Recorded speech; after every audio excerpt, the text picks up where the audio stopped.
इतिहास की किताबों में हमें पढ़ाया गया कि अकबर महान था। उसने हल्दी घाटी में महाराणा प्रताप के खिलाफ जंग जीत ली। लेकिन क्या आपने कभी सोचा, जिन पन्नों पर अकबर की महानता लिखी गई वे अधूरे हैं। उन पर वह सच नहीं है जो आज भी हल्दी घाटी की जमीन पर गूंजता है कि कैसे 80,000 की मुगल फौज को केवल 20,000 मेवाड़ी बहादुरों ने एक संकरी घाटी में रोककर दिल्ली के तख्त को हिला दिया और वो सुनहरी धरती सैनिकों के रक्त से लाल हो गई। आइए आज आपको रूबरू करवाते हैं इतिहास के सबसे चर्चित हल्दी घाटी के युद्ध से। सबसे पहले हम बात करेंगे महाराणा प्रताप के जीवन पर। महाराणा प्रताप का जन्म 9 मई 1540 को अरावली की गोद में कुंभलगढ़ किले में हुआ। उनके पिता राणा उदय सिंह सेकंड और माता जयवंता बाई थी। उनके बचपन का नाम कीका था। प्रताप को बचपन से ही घुड़सवारी और युद्ध कला की शिक्षा मिली। बाल्यकाल से ही उन्हें अपनी मातृभूमि के प्रति अथाह प्रेम था।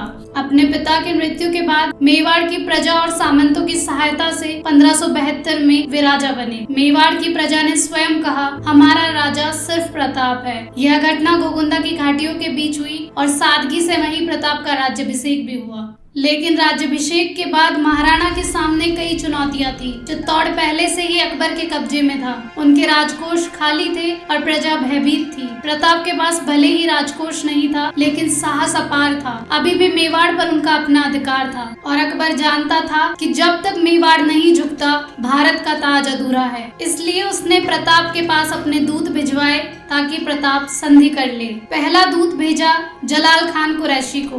जलाल खान ने महाराणा को संदेश दिया कि दिल्ली आकर सलाम कर लो। प्रताप ने कड़े स्वर में मना कर दिया। दूसरा दूत मानसिंह को भेजा गया। मानसिंह ने प्रताप को दिल्ली आने का न्योता दिया, लेकिन प्रताप ने मुगल दरबार में जाना अस्वीकार कर दिया। तीसरा दूत भेजा भगवान दास को। प्रताप ने फिर से संधि को अस्वीकार कर दिया और चौथा दूत भेजा गया टोडरमल को। टोडरमल ने वादा किया कि संधि कर लो, हम तुम्हें चित्तौड़ और खजाना दोनों लौटा देंगे। प्रताप ने कहा, मुझे चित्तौड़ खजाने के बदले नहीं चाहिए, मुझे वह खून चाहिए जिसने मेरे पिता से चित्तौड़ छीना है। अकबर अब क्रोध में था। प्रताप ने उसके सभी संधि दूतों की वार्ता को अस्वीकार कर दिया था। अजमेर में मुगल दरबार में उसने मानसिंह को आदेश दिया, जिसे वह सबसे योग्य और बहादुर मानता था। मानसिंह को अकबर ने प्रताप के खिलाफ युद्ध का नेता चुना। आसफ खां को उपसेनापति बनाया गया। साल 1576 और जून की तपती गर्मी, प्रताप ने युद्ध स्थान हल्दी घाटी को चुना। यह एक सकरा पहाड़ी दर्रा था और मेवाड़ का प्रवेश द्वार भी। दोनों ओर ऊंची पहाड़ियां और बीच में एक पतली घाटी, जहां मुगल सेना अपनी पूरी ताकत नहीं फैला सकती थी और यहां युद्ध रणनीति और साहस से जीता जा सकता था, न कि सैनिकों की संख्या से। युद्ध के एक रात पहले के दृश्य को केसरी सिंह ने अपनी पुस्तक में इस प्रकार लिखा कि प्रतिद्वंदियों के बीच मुश्किल से 6 मील का अंतर था। मुगल सेना मोलेला में डेरा डाले हुए थी और मेवाड़ सेना गोगुंदा से उत्तर पूर्व की ओर आकर बलीचा में डेरा डाले हुए थी। 18 जून 1576 दोनों सेनाएं सक्रिय हो गई। एक तरफ थे 80,000 मुगल सैनिक तो दूसरी तरफ थे 20,000 मेवाड़ी योद्धा। मुगल सेना कई टुकड़ियों में थी, जिनके सेनापति काजी खान, सीकरी के शेख जादे, मिहत्तर खान, अली मुराद उजबेक, लूणकरण कछुआ, माधव सिंह और जगन्नाथ कछुआ थे। इन सब का नेतृत्व कर रहे थे मानसिंह। दूसरी ओर महाराणा के संसाधन तुलनात्मक रूप से कम होने के बावजूद भी साहस में कोई कमी नहीं थी। उनके पक्ष में बड़ी सादड़ी के झाला मानसिंह, सलुम्बर के कृष्णदास चुंडावत, रावत नीत सिंह, देलवाड़ा के झाला मानसिंह सज्जावत, ग्वालियर के रामशाह तोमर, सरदार पुंजा पिंडारिया, हाकिम खान सूर और भामाशाह थे। मुगल सेना तीर मुख के रूप में खड़ी थी, जिसके केंद्र में हाथी पर मानसिंह था। बदायूनी आसफ खान के साथ मौजूद था। प्रताप ने मुगल सेना के नदी पार करने के इंतजार तक एक रणनीति बनाई और फिर सीधे उस जगह पर पहुंच गए जहां से हल्दी घाटी के मुहाने तक ऊबड़ खाबड़ इलाका शुरू होता है। फिर उन्होंने 3,000 घुड़सवार सेना को 2 टुकड़ियों में बांट दिया। छोटी टुकड़ी का नेतृत्व कर रहे थे हाकिम खान सूर और उनके साथ थे रामदास राठौड़, कृष्णदास चुंडावत, और रावत नेतसी। मुख्य टुकड़ी की कमान स्वयं प्रताप के पास थी। उनके दाहिने हिस्से की कमान राजा रामशाह तोमर के पास और बाएं हिस्से की कमान झाला मानसिंह के पास थी। दोनों सेनाओं ने आगे बढ़ना शुरू किया। हाशिम बरहा के मुगल नेतृत्व में सबसे आगे की पंक्ति के सैनिक जो दर्रे के पश्चिम की ओर बढ़ रहे थे, दर्रे के सामने से आ रही छोटी मेवाड़ डिवीजन से टकरा गए। भयंकर मुठभेड़ शुरू हो गई और मेवाड़ सेना ने मुगल सेना को 100 मीटर पीछे धकेल दिया। बदायूनी ने इस दृश्य को करीब से देखते हुए कहा कि जमीन की टूटी फूटी और असमान स्थिति तथा कांटों की अधिकता और सड़क के घुमावदार मोड़ों के कारण हमारे सैनिक और अग्रिम सैनिक बुरी तरह से आपस में उलझ गए और पूरी तरह से हार गए। इस हमले को झेलने में असमर्थ सैनिक आगे बढ़ते हुए सैनिकों की ओर भागे, जिससे ऐसा दृश्य प्रकट हुआ कि सेना नियंत्रण के बाहर हो गई।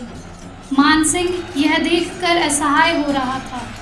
हाशिम बरहा के नेतृत्व में झड़प करने वाले और मुगल अग्रिम दल के सैकड़ों राजपूत सैनिक मेवाड़ सेना के साथ घमासान युद्ध में पीछे धकेले गए। आसफ खां और बदायूनी पीछे से मित्र और शत्रु राजपूतों के बीच अंतर नहीं कर पा रहे थे। बदायूनी ने अपनी पुस्तक में लिखा कि इस मोड़ पर हमारे सामने प्रश्न खड़ा हो गया कि कौन शत्रु राजपूत है और कौन मित्र राजपूत। तब आसफ खान ने कहा, वे तीरों की चुभन का अनुभव करेंगे, चाहे कुछ भी हो, वे किसी भी पक्ष के हो, उनका मारा जाना इस्लाम के लिए लाभदायक होगा। इस प्रकार मुगलों की तरफ से लड़ने वाले कई राजपूत अपने ही सेनापतियों द्वारा मारे गए। इस झड़प के बीच महाराणा प्रताप के नेतृत्व में मुख्य डिवीजन ने दर्रे से आगे बढ़कर प्रवेश द्वार पर काजी खां और सीकरी के शेखों के नेतृत्व में मुगल लेफ्ट विंग का सामना किया, जो हमले की प्रचंडता से तुरंत ही चकनाचूर हो गए। मेवाड़ के भीषण आक्रमण ने मुगल सेना को इतना भयभीत कर दिया कि कई सैनिक युद्ध भूमि छोड़कर भाग गए।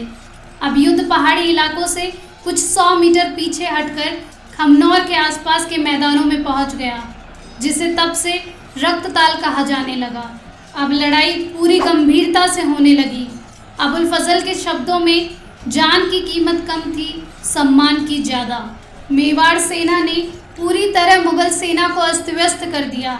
फिर भी राइट विंग और बरहा के सैयदों ने दृढ़ता से जमीन पर डटे रहने का कार्य किया और हारती हुई मुगल सेना को ढाल दी। बदायूनी ने कहा, अगर सैयद ना डटे रहते तो यह मुगलों की बेहद शर्मनाक हार होती। अग्रिम पंक्ति और बाई पंक्ति की हार को देखकर मानसिंह भी युद्ध में शामिल हो गया। इसके बाद दोनों पक्षों के वॉर एलिफेंट्स शामिल हो गए। जमाल खान फौजदार ने गजमुक्ता हाथी को आगे बढ़ाया, जिसका सामना मेवाड़ के पद विभेदक लोना ने किया। तभी मेवाड़ सेना का सबसे प्रसिद्ध हाथी राम प्रसाद आगे लाया गया। उसने विरोधी सेना के कई लोगों को मार गिराया। अब मुगल सेना का आक्रमण राम प्रसाद पर केंद्रित हो गया। राम प्रसाद ने अपने पैरों और सूंडों से कई दर्जन मुगल सैनिकों को घायल कर दिया, लेकिन लगातार आक्रमण से राम प्रसाद खुद भी घायल होकर गिर गया। प्रताप ने इस समय एक रणनीतिक चाल चली। उन्होंने मानसिंह को निशाना बनाया, जो सेना के केंद्र में थे। उन्होंने सोचा, अगर मानसिंह को परास्त कर दिया गया तो मुगल सेना खुद ही हार जाएगी।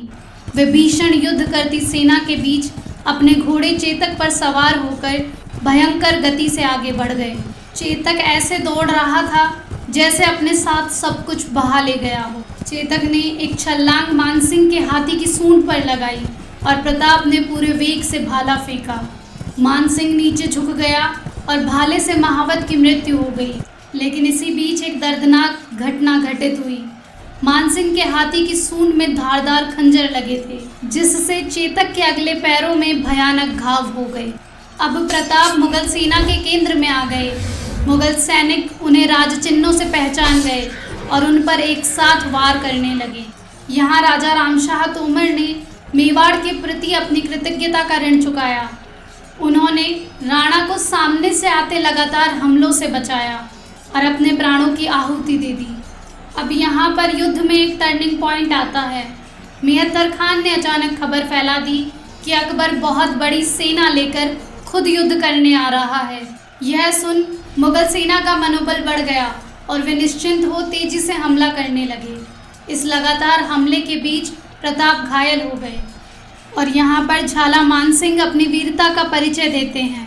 वे प्रताप के सिर से राज चिन्ह उतार कर खुद पहन लेते हैं ताकि दुश्मन का ध्यान उन पर जाए। वे शाही ध्वज फहराते हुए अपनी वीर सेना के साथ युद्ध जारी रखते हैं और बाकी सेना पहाड़ी के पीछे चली जाती है ताकि गोरिल्ला युद्ध के जरिए अकबर की नई सेना का सामना किया जा सके।